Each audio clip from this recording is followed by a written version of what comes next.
All right, here is a video on how to make some one categorical variable single group graphs using Staplet. I took some data from the class about what their favorite toy is. So we got Barbies, dress up, Legos, and video games. And over here I've got Staplet. I'm going to click on the very first one categorical variable, single group. All right, so it gives me this. So our variable name is favorite toy as a kid. All right, so first of all, the first category is Barbie.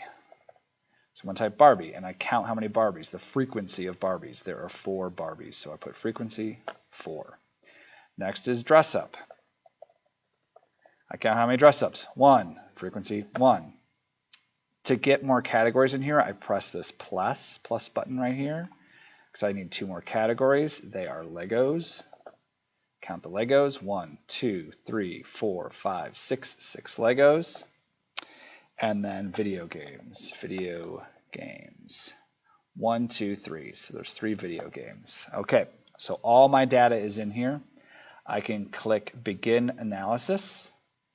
And the first thing it's going to bring me is a bar chart.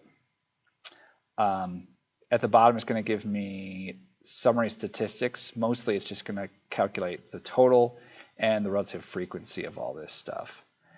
You've seen bar graphs before. It's the same deal. But I can also look at a pie chart. So here's my pie chart. And if I mouse over, it's going to give me the percentages for each one.